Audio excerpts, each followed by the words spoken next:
Breaking! Prince William just did what no royal has done in 70 years, and it could end a Prime Minister's career in 72 hours. Behind closed doors at Buckingham Palace last Tuesday, the future King of England confronted Keir Starmer in a meeting that was supposed to last 20 minutes. It went 47 minutes. 3 staff members walked out, and what William said has triggered a constitutional crisis that's tearing the British government apart. Palace insiders reveal William personally ordered the meeting, minutes sealed for 50 years, a move so extreme it requires written justification to King Charles himself. If you want to see how this ends, hit subscribe now, because what happens next will change British politics forever. Here's what sparked the confrontation. At 2:47 p.m. last Tuesday, Starmer's motorcade pulled through the palace gates for what was scheduled as a routine briefing. But a leaked government memo had reached William's desk days earlier, a document from the Department for Levelling Up that outlined fast-track development projects across England, Scotland and Wales. The memo itself wasn't the problem, it was the attached demographic analysis, target zones with high concentrations of military veterans, areas with pensioners on fixed incomes, communities that voted Conservative in the last 3 elections. The pattern was unmistakable. According to 2 sources present in the room, Starmer's message to William was blunt. The monarchy needs to remember its place in modern Britain. You advise, we decide. Your grandfather understood that. Perhaps you need to learn it too. The air changed instantly. One palace aide described it as watching storm clouds gather before lightning strikes. William didn't smile, didn't offer diplomatic platitudes. He stood up, walked to within 3 feet of the Prime Minister and delivered a response that left Starmer visibly shaken. You lecture us about remembering our place while British families who served this nation for generations sleep in their cars because your government sold their communities to foreign developers. Witnesses say you could hear a pin drop. William continued, his voice steady but ice cold. My grandmother spent 70 years building trust with the British people. My father has dedicated his life to protecting our heritage, and you, Prime Minister, have spent 18 months destroying both. Then William picked up the leaked memo and read from it. Strategic demographic realignment, target zones, accelerated displacement protocols. These are your government's words, not mine. You're not building Britain up. You're tearing British communities apart. Deliberately. Starmer tried to respond, stammering about economic necessity and housing shortages. William simply nodded to the door. I believe we're finished here. And Prime Minister, when you leave this palace, remember that you serve the British people, all of them, not just the ones who voted for you. The meeting was over. The future King of England had dismissed the sitting Prime Minister. While this constitutional drama unfolded, real families were paying the price. Patricia Davis, 71, from Cornwall, watched bulldozers demolish the home where she raised 4 children. Her husband died defending Britain in the Falklands. Her son served 2 tours in Afghanistan.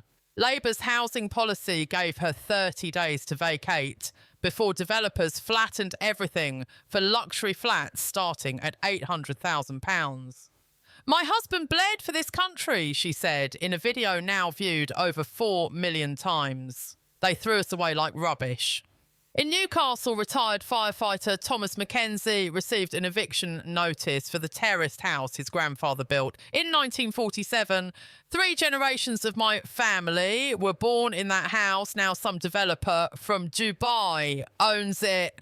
Margaret Ellis, a 67-year-old nurse who worked through the pandemic, was told her council flat was being sold to private developers. I clapped for the NHS, she said. Now they're making me homeless. Former Durham miner James Wallace, who voted Labour for 53 consecutive years, burned his party membership card on camera. They don't represent us anymore. My father was Labour. My grandfather was Labour. But this isn't Labour anymore. Then King Charles broke 70 years of royal protocol. At the Commonwealth Remembrance Service last Thursday, Charles positioned Prince William directly between himself and the podium where Starmer was scheduled to speak. When the Prime Minister rose to address the gathering, he had to walk past both the King and the Prince of Wales. William didn't acknowledge him, didn't nod, didn't make eye contact. The future King of England looked straight ahead, his expression stone cold as the Prime Minister passed. Television cameras captured every second. Body language experts analysed the footage frame by frame. Dr. Sarah Chen from Cambridge University. In diplomatic terms, this is the equivalent of a slap across the face. Constitutional expert Professor Margaret Henshaw on BBC Radio. The seating arrangement alone required royal approval at the highest level. The monarchy doesn't make careless mistakes with protocol. This was intentional. During his speech, Starmer stumbled over his words 3 times. Cameras caught him glancing nervously at William twice, his hands visibly trembling as he gripped the podium. When the ceremony ended, both Charles and William left through a side exit, avoiding all government officials entirely. It was the first time in modern royal history that a reigning monarch and heir deliberately snubbed a sitting prime minister at a state function. Within 48 hours, the fallout was catastrophic. The pound dropped 1.3% against the dollar. £2.7 billion wiped from the FTSE 100 in a single trading day. Barclays down 4.2%, Lloyds down 3.8%, Berkeley Group crashed 6.1%. Political betting markets saw Starmer's odds of surviving until the next election collapse from 78% to 34% within 72 hours. Inside the Labour Party, fractures became chasms. Scottish Labour leader Anas Sarwar publicly stated Starmer needs to rebuild trust with all British institutions. That wasn't support. That was a warning shot. Welsh Labour MPs held an emergency Zoom call. 47 members, including several cabinet ministers who weren't supposed to be there. According to leaked screenshots, the discussion wasn't about defending Starmer. It was about replacing him. One MP wrote, "We can't win with him. The Royals have destroyed his credibility." Another responded, "Not the Royals, he destroyed himself." Defend William trended globally for 19 consecutive hours, 8.4 million tweets from 47 countries.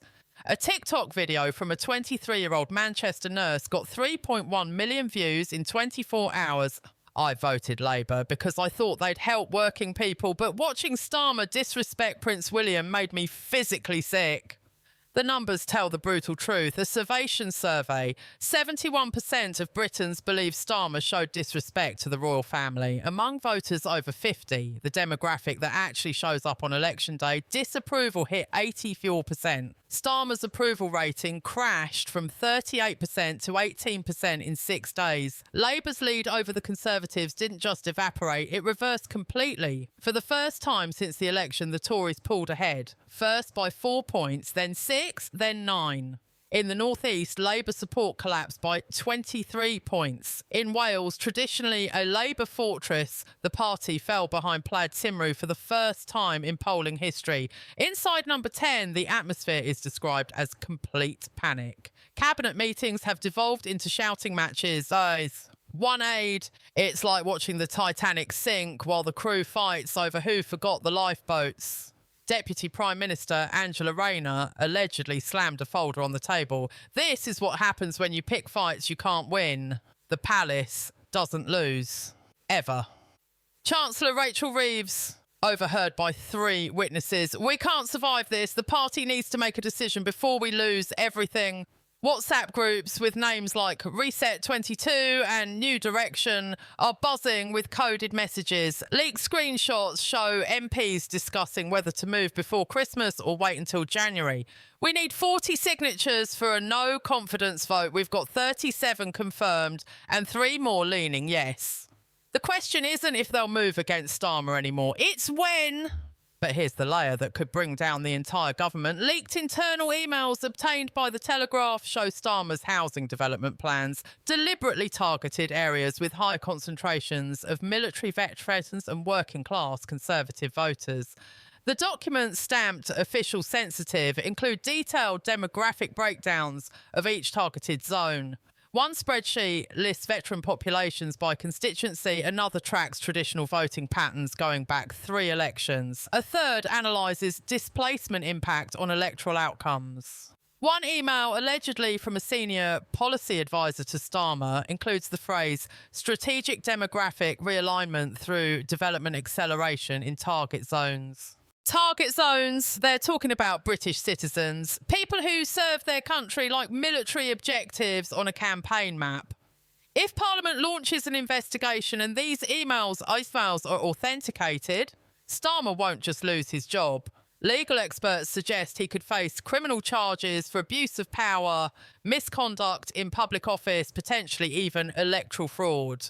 And Prince William, who confronted him about protecting British communities, would be vindicated as the hero who saw through the lies. While Labour tears itself apart, Conservative leader Rishi Sunak is positioning himself as the adult in the room.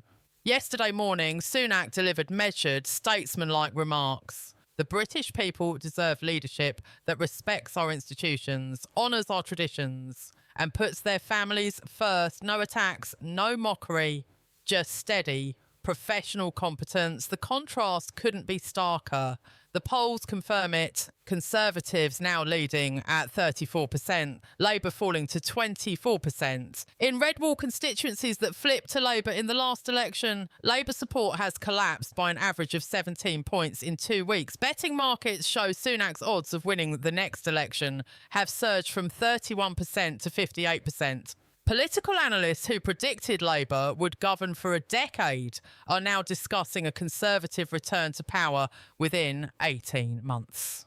The next 72 hours will determine Britain's political future. Starmer faces 3 career-ending crises simultaneously. First, the email investigation could trigger emergency parliamentary hearings. The Commons Privileges Committee has already received a formal complaint. Second, his own cabinet is preparing a leadership challenge that could come as early as next week. Third, King Charles is scheduled to deliver his annual Christmas message on December 25th. Palace sources hint he may address national unity, respect for communities and preserving British traditions in ways that directly contradict Labour's housing agenda. Without mentioning Starmer by name, the message would be nuclear. The irony is almost Shakespearean. The man born into ultimate privilege is fighting for ordinary people. The man elected to represent working families is destroying their communities. Britain is watching its government implode in real time. Prince William, who said 12 devastating sentences behind closed doors, has become the unexpected champion of working-class Britain. This crisis will be studied for decades as the moment a Prime Minister forgot that in Britain, you don't fight the crown. Not because the monarchy has power, because the people still trust them more than they trust you. When you force voters to choose between their Prime Minister and their future king, you've already lost. So here's the question. Did Starmer just commit political suicide by challenging Prince William? Does the monarchy still have the power to destroy a Prime Minister without saying a single public word? And could those leaked emails actually send him to prison? Drop your answer in the comments. Share this with anyone who needs to see what's really happening at Westminster. And hit subscribe because tomorrow we're analysing the leaked emails that could change everything with exclusive insight from a former Attorney General on what charges Starmer could actually face. This story is far from over. The next chapter could reshape Britain forever.